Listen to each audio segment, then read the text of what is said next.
ಭ್ರೂಣ ಹತ್ಯೆ ಇಲ್ಲಿ ನರ್ಸ್ಗಳದ್ದೇ ದರ್ಬಾರ್ ಅನ್ನುವಂತಹ ಸ್ಟೋರಿ ಸದ್ದು ಮಾಡ್ತಾ ಇದೆ. ಒಂದು ಕಡೆ ಹೆಣ್ಣು ಭ್ರೂಣ ಹತ್ಯೆ ಹೆಗ್ಗಿಲ್ಲದೆ ನಡೀತಾ ಇದೆ ಅನ್ನೋದಾದ್ರೆ, ಮತ್ತೊಂದು ಕಡೆ ವೈದ್ಯರ ನಿರ್ಲಕ್ಷ್ಯದಿಂದ ಹೆಣ್ಣು ಮಗುವೊಂದು ಸಾವಿಗೀಡಾಗಿದೆ ಅನ್ನುವಂಥದ್ದು. ಬನ್ನಿ ಈ ಬಗ್ಗೆ ಚಿಕ್ಕಬಳ್ಳಾಪುರದಲ್ಲಿ ನಡೆದಿರುವಂತಹ ಒಂದು ಘಟನೆಯ ಬ್ರೇಕಿಂಗ್ ನ್ಯೂಸ್ ಅನ್ನ ನಿಮಗೆ ಕೊಡ್ತಾ ಇದ್ದೀನಿ. ಇದೊಂಥರ ಬ್ರೇಕಿಂಗ್ ನ್ಯೂಸ್ ಹೌದು, ಎಸೆನ್ಷಿಯಲ್ ನ್ಯೂಸ್ ಕೂಡ ಹೌದು. ಈ ಸರ್ಕಾರಿ ಆಸ್ಪತ್ರೆಯಲ್ಲಿ ನರ್ಸ್ಗಳದ್ದೇ ದರ್ಬಾರ್. ಆಸ್ಪತ್ರೆ ಸಿಬ್ಬಂದಿ ನಿರ್ಲಕ್ಷ್ಯಕ್ಕೆ ಬಲಿಯಾಯ್ತಾ ಹೆಣ್ಣು ಭ್ರೂಣ. ಸಂಬಳಕ್ಕೆ ಕೆಲಸ ಮಾಡುವಂತಹ ನೀವುಗಳು ನಮಗ ಬೇಕಾದಾಗ ಔಷಧಿ ಉಪಚಾರಗಳನ್ನು ಮಾಡಬೇಕು, ನಿಮಗ ಬೇಕಾದಾಗ ನೀವು ಮಾಡಬೇಕು. ಅಲ್ಲಿ ನೋಡಿ 24/7 ಆಸ್ಪತ್ರೆ ಅಂತ ಬೋರ್ಡ್ ಹಾಕಿದ್ರಿ. ನಿಮ್ಮ ಜನ್ಮಕ್ಕೆ ನಾಚಿಕೆ ಆಗಬೇಕು.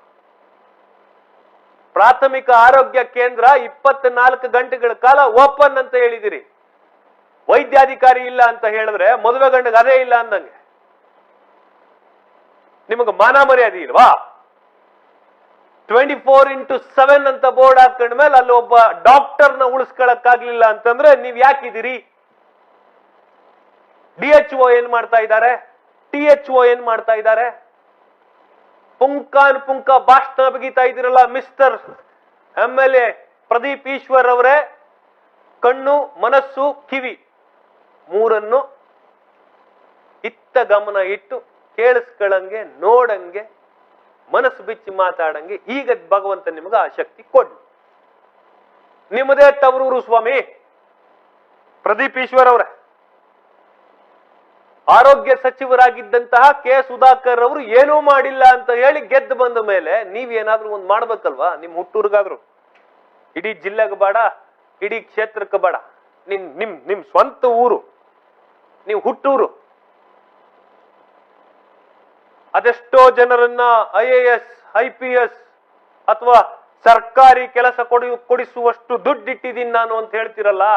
ಇಲ್ಲಿಗೊಬ್ಬ ವೈದ್ಯಾಧಿಕಾರಿಯನ್ನೋ ಅಥವಾ ಆಸ್ಪತ್ರೆಗೆ ಬೇಕಾಗಿರೋ ಡಾಕ್ಟರ್ ಅನ್ನೋ ನೇಮಕ ಮಾಡಿ ಸ್ಥಳದಲ್ಲಿ ಏನೇನ್ ನಡೀತಾ ಇದೆ, ಹೇಗಿದೆ ಅಲ್ಲಿ ಪರಿಸ್ಥಿತಿ ನೋಡ್ಕೊಂಬರೋಣ. ತಂದು ಕೊಡ್ತೀವಿ ಅಂತ ಹೇಳಿದ್ರೆ 1:30 ತನಕ ಟ್ರೀಟ್ಮೆಂಟ್ ಕೊಟ್ಟಿದೆ ಸರ್. ಬೆಳಿಗ್ಗೆ 7:00ವರೆಗೆ ಹೋಗಿರ್ತಕ್ಕಂಥ 1:30 ತನಕ ಟ್ರೀಟ್ಮೆಂಟ್ ಕೊಟ್ಟಿದೆ. 1:30 ಆದಮೇಲೆ ಏನಾಗಬೇಕಂದ್ರೆ ಬೇರೆ ಆಂಬುಲೆನ್ಸಲ್ಲಿ ಇಲ್ಲಿ ಕಳಿಸ್ಬಿಟ್ಟಿದೆ. ಇಷ್ಟೊತ್ತಿಗೆ ಮಗು ಸತ್ತೋಗಿದೆ. ಇಲ್ಲಿ ಬರೋಷ್ಟೊತ್ತಿಗೆ ಮಗು ಸತ್ತೋಗಿದೆ ಆಲ್ರೆಡಿ ಅಂತ ಹೇಳ್ಬಿಟ್ಟು ಇಲ್ಲಿರ್ತಕ್ಕಂಥ ಸರ್ಜನ್ ಅವರು ಆಪ್ರೇಷನ್ ಮಾಡಿ ಮಗುನ ಆಚೆ ಬಿಡ್ತಾರೆ. ಏನು ಯಾವ ಥರ ಮಾಡಬೇಕು? ಇಂಥ ಕಾಲದಲ್ಲಿ ನಿರ್ಗತಿಕರು ಮಾತ್ರ ಸರ್. ಬಿಲೋ ಅವರೇಜ್ ಅವರು ಸಹ ಗೌರ್ಮೆಂಟ್ ಹಾಸ್ಪಿಟ್ಲಿಗೆ ಹೋಗೋಲ್ಲ.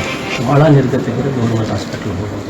ಅವ್ರಿಗೆ ಈ ಗತಿ ಆಗ್ತದೆ. ನಾನು ಯಾರನ್ನು ಕೇಳಬೇಕು, ಏನು ಮಾಡಬೇಕು ಅಂತ ಆಗಬೇಕು. ಇವಾಗ ಎಲ್ಲಿದ್ದಕ್ಕೆ ಅಂದ್ಕೊಡ್ತಾರೆ. ಅವ್ರ ಭಾಷೆನೇ ಬರೋಲ್ಲ ಸರ್ ಕನ್ನಡ. ಮಗು ಹೋಯ್ತು 5 ವರ್ಷ ಈಗ ಮಗು ಹೋಗ್ತಾನೆ. ಆ ಮಗುನ ಸತ್ತು ದಯವಿಟ್ಟು ಒಂದು ನಮ್ಮ DHO ಅವ್ರಿಗೆ ಕೊಟ್ಟಿದ್ದೀವಿ, ಒಂದು ಕಂಪ್ಲೇಂಟು ಕೊಟ್ಟಿದ್ದೀವಿ. ದಯವಿಟ್ಟು ಆಗಲಿ ಸರ್. ಒಂದು ಕಡೆ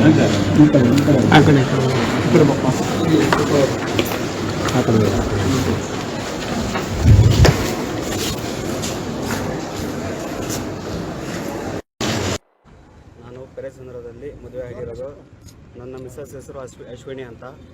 ನಮಗೆ ಏನು ಅನ್ಯಾಯ ನಡೆದಿದೆ ಈ ಪೆರೇಸಂದ್ರ ಹಾಸ್ಪಿಟ್ಲಲ್ಲಿ 7:30 ಹಿಡಿದು ಸಮಯ ಪ್ರಕಾರ 7:30 ಹಿಡಿದು 1:30 ಗಂಟೆ ಕಾಯಿಸಿ ನಿರ್ಲಕ್ಷ್ಯದಿಂದ ಈ ಥರ ನಮಗೆ ಅನ್ಯಾಯ ನೀಡಿದ್ದಾರೆ ಅಲ್ಲಿರ್ತಕ್ಕಂಥ ಚಿಕಿತ್ಸೆಗಾರರು.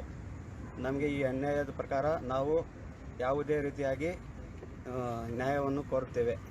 ಅಲ್ಲ, ನಿಮ್ಮನ್ನು ದುಡ್ಡು ಕೇಳಿದ್ದು ನಿಜನಾ ಸರ್? 5,000 ಹಣಕ್ಕಾಗಿ ನನ್ನ ಮಗುವಿನ ಪ್ರಾಣಕ್ಕೆ ಅವರು ಕಾರಣರಾದರು ಸರ್. ಕೇಳಿದ್ದು ಸುಶೀಲಮ್ಮ ಮತ್ತು ಅವ್ರ ತಂಡದವರು ಸರ್. ಓಕೆ, ನೀವು ಯಾಕೆ ಇದು ಸತ್ತೋದ ತಕ್ಷಣ ಮಗು ಹೆರಿಗೆ ಪಡೆದಿರೋ ಸತ್ತೋಗ್ಬಿಟ್ಲಲ್ಲ, ಸೊ ಆವಾಗಲೇ ನೀವು ಯಾಕೆ ಕಂಪ್ಲೇಂಟ್ ಮಾಡಿಲ್ಲ ಸರ್? ನಾವು ಮಗು ಆಗತ್ತೆ ಅಂತೇಳಿ ಅಲ್ಲೇ ನಾರ್ಮಲ್ ಡೆಲಿವರಿ ಆಗುತ್ತೆ ಅಂತೇಳಿ ಅವರು ನಮಗೆ ನಂಬಿಕೆ ಕೊಟ್ಟರು ಸರ್. ಅಲ್ಲೇ ಆಗುತ್ತೆ ಅಂತೇಳಿ 5,000 ಡಿಮ್ಯಾಂಡು ಮಾಡಿದ್ರು. 5,000 ಕೊಡೋಕ್ಕೂ ಸಿದ್ಧವಾಗಿದ್ವಿ ಸರ್. ನಮ್ಮ ಹತ್ರ ಇಲ್ದಿದ್ರು ನಾವು ಸಾಲ ಮಾಡಾದರೂ ಕೊಡ್ತಾಯಿದ್ವಿ ಸರ್. ಆಮೇಲೆ ಅವರು ಇದೇನಿದೆಯೋ ಸಮಯದ ಪ್ರಕಾರ ಟ್ರೀಟ್ಮೆಂಟ್ ಮಾಡಿದೆ ನನ್ನ ಮಗುವನ್ನು ಪ್ರಾಣ ಅಲ್ಲೇ ಹೋಯ್ತು ಸರ್. ಸೊ ಇವಾಗ ನೀವು ಜಿಲ್ಲಾಡಳಿತಕ್ಕೆ ಅಥವಾ ಸಂಘಟನೆ ಆಶ್ರಯ ಕೋರಿ ಬಂದಿದ್ದೀರಲ್ವ, ಏನು ಹೇಳೋಕ್ಕೆ ಇಷ್ಟಪಡ್ತೀವಿ? ಸರ್, ಏನಂದರೆ ನನಗಾಗಿರ್ತಕ್ಕಂಥ ನೋವು ಕಷ್ಟ ಇನ್ನೊಂದು ಕುಟುಂಬಕ್ಕೆ ಆಗಬಾರ್ದು. ಇದಕ್ಕೋಸ್ಕರ ನಾವು ನ್ಯಾಯರೀತಿಯಾಗಿ ಹೋರಾಟ ಮಾಡ್ತೀವಿ ಸರ್. ನನ್ನ ಹೆಸರು ರಘು ಅಂತ, ನಾನು ಪೆರೇಸಂದ್ರದಲ್ಲಿ ಮದುವೆ ಆಗಿ. ಕೇಳಿಸ್ಕೊಂಡ್ರಲ್ಲ ವೀಕ್ಷಕರೇ, ಮಗುವಿನ ತಂದೆ ರಘು ಅವರ ಭಾವನಾತ್ಮಕ ಮಾತುಗಳನ್ನು.